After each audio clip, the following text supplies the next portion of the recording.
Inaasahan namang lalo pang lalakas ang bagyong Tino habang tinatahak nito ang Eastern Samar sa Visayas at maging ang Caraga Region sa Mindanao. Sa pagitan po yan ng hating gabi ngayong Lunes hanggang madaling araw ng Martes, inaasahan po yan mag-landfall sa mga naturang mga lugar. Kunin natin ang live report ni Erlo Bringas. Erlo.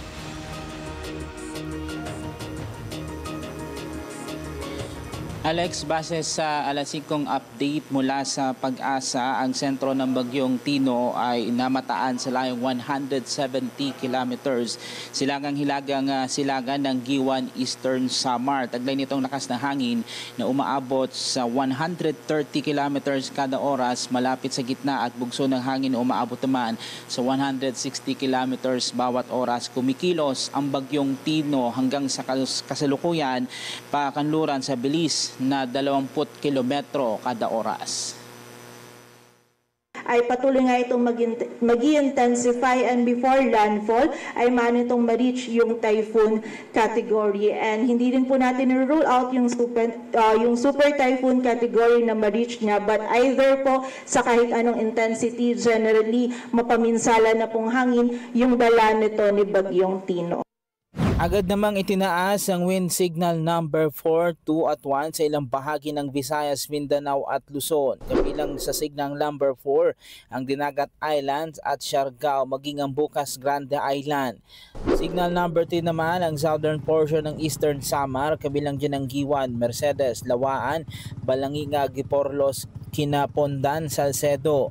Maging ang southern portion ng Samar, central and southern portion ng Leyte, central portion ng Cebu, kabilang ang Camotes Island at eastern portion ng Bohol.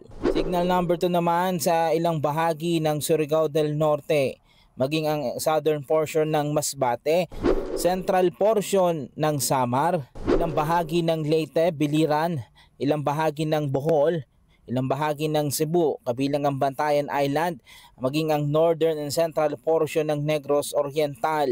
Kasama rin ang southern portion ng Antique.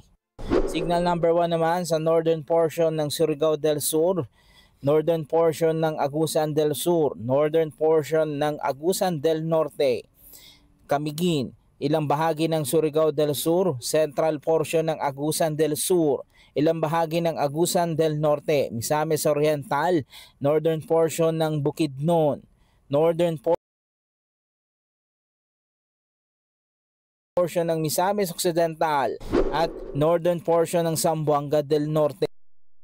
Signal number 1 ng Albay, Sorsogon, ilang bahagi ng Masbate, kabilang ang Ticao at Burias Islands, southern portion ng Quezon, southern portion ng Marinduque, Romblon, central and southern portion ng Oriental Mindoro, central and southern portion ng Occidental Mindoro, at ang northern portion ng Palawan, kabilang ang Calamian Islands, Cuyo Islands at Cayancillo Islands. Kasama rin sa signal number 1 ang Northern Samar, ilang bahagi ng Eastern Samar, ilang bahagi rin ng Negros Oriental, maging ang ilang bahagi ng Aklan at ilang bahagi ng Antique, kabilang ang Caluya Islands.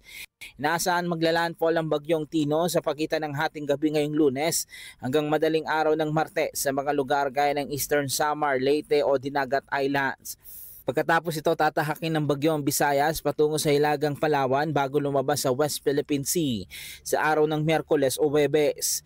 Babala ng Pag-asa, posibleng magdulot naman ng bagyo ng storm surge na abot sa higit 3 metro sa mga baybaing lugar, kaya't pinag-iigat ang mga naninirahan sa mga mabababang komunidad. Pinagutos na rin ng ilang lokal na pamahalaan ang suspensyon ng klase, trabaho at mga biyaheng dagat bilang pag-iwas sa peligro na papalapit ng bagyo. Pero patuloy pa rin itong lumalakas yung bagyong si Tino. So dahil mainit ang karagatan dito sa may Pacific, continuous pa rin. Dahil meron nga tayong looming La Nina, isang factor din yun na continuous na nagpapalakas sa kanya. Patuloy naman ang babala ng Pag-asa sa life-threatening o nakamamatay na storm surge sa ilang bahagi ng Visayas at Mindanao sa loob ng susunod na 36 na oras dahil sa bagyong Tino.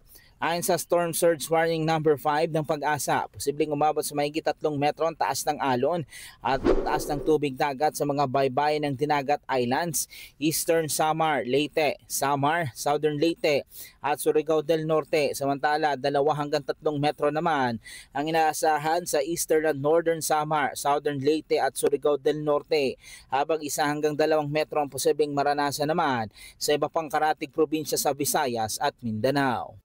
Samantala, mula sa Blue Alert, itinaas sa Red Alert ng National Disaster Risk Reduction and Management Council o NDRRMC ang kanilang Operation Center dahil sa bagyong Tino. Bunsod nito naka-duty na sa NDRRM Operation Center mga kinatawan mula sa AFP, BFP, PCG, PNP at Pag-asa para sa 24 oras na pagbabantay at koordinasyon.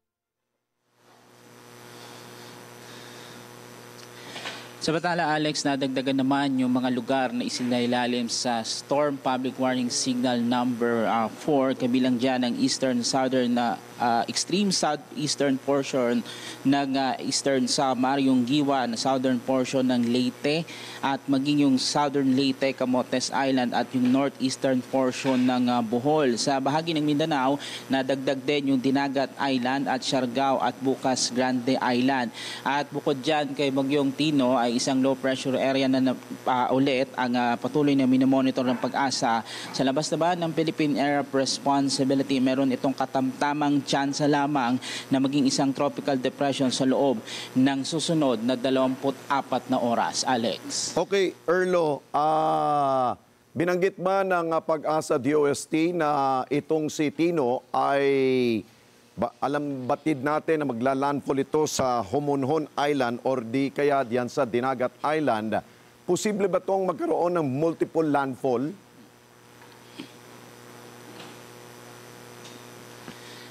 Yes, Alex, sabi ng Pag-asa, doon kasi sa nakita nilang track ay posibleng magkaroon pa rin nga ito ng multiple landfall. So habang nagla-landfall na itong bagyo, ay doon naman nababawasan yung lakas nito hanggang sa makalabas na ng Philippine Area of Responsibility. Pero nagbabala pa rin sila doon sa ating mga kababayan na posible yung mga malalakas na hangin na may kasamang malakas na pag-ulan, maging yung mga pagbaha, lalo na doon sa mga delikadong lugar na maituturing sa mga nasabing probinsya, Alex. Okay, siguro pang huli, Erlo, no, pinagbabatayan ko kasi yung nangyaring bagyong Yolanda na tumama rin dyan sa parte ng Visayas, partikular sa Leyte at parte ng Eastern Samar at Southern Leyte. May sinabi ba ang Pag-asa DOST na kapag ang tumbok ng bagyo ay dito sa parte ng Mindanao at parte ng Visayas, bakit kaya hindi ito lumilihis at umaangat panorte, ito ay dumidiretso. Tulad nga ng mga nangyaring bagyo dyan sa Yolanda. At kung kapag ang bagyo na may tinutumbok ang Bicol region, di ba nakikita natin umaangat papuntang Northern Luzon? Anong paliwanag dito ng Pag-asa? Alex, sabi ng Pag-asa, isa sa naging factor din dyan yung naging pagbabago na rin ng klima, yung hanging amihan at yung maituturing pa rin na shear line. So kung baga sa ay nagkakaroon ng kontrahan yung dalawa, kaya yung bagyo ay lumilihis na lang o dumidiretso doon sa kasalukuyang direksyon nito na mismong gitna ng Pilipinas. So iyan yung isa sa naging explanation kanina sa atin. So nung panahon nung bagyong Yolanda, kaparehong sitwasyon din na nararanasan natin ngayon na merong pagbabago na ng panahon o yung pagdedeklara nga kasi nung hanging amihan at nakaapekto pa yung shear line na nagpapaulan sa ilang bahagi ng bansa, Alex. Oo, dahil siguro kapag ang bagyong tumbok ay Bicol at dumidiretso ito na Northern Luzon, dahil hindi gaanong malakas yung high pressure sa taas, no? Pero dito siguro kapag mababa, Mindanao at Visayas ang tumbok, medyo hindi na nahagip, hindi tinatamaan ng high pressure, kaya dumidiretso. Maaring gano'n ang paliwanag, Erlo? Oh, Alex, kaya hindi man direktang pumunta ng bandang upper ng Pilipinas itong bagyo, makakaranas pa rin talaga mga pag-ulan. Hindi man mismo galing doon sa bagyo ay dahil pa rin doon sa shear line. Kaya iasahan pa rin daw kahit wala sa storm public warning signal ay posibleng makaapekto pa rin ng mga kalat-kalat na pag-ulan sa ilang bahagi ng bansa, bagamat hindi naman ito dadaanan o tatamaan nitong kasalukuyang bagyo, Alex. Ayun, mabuti tinanong nabanggit mo yan, no? Dahil ang Metro Manila, bagamat wala pa yung bagyo, pero tayo inuulan na dito. Anong dahilan ba daw nun? Sabi ng Pag-asa. Alex, sabi ng Pag-asa, shear line pa rin yung naranasan dito sa Metro Manila, no? Pero kapag lumapit na o umakyat bandang Palawan itong bagyong Tino sa susunod na 24 na oras o sa mga susunod dalawang araw ay posibleng makaramdam na rin tayo ng epekto nitong bagyong Tino kapag nandyan na nga sa bahagi ng Palawan, Alex. Okay, maraming salamat sa iyo, Erlo Bringas. Mata natin, dyan po sa Pag-asa DOST.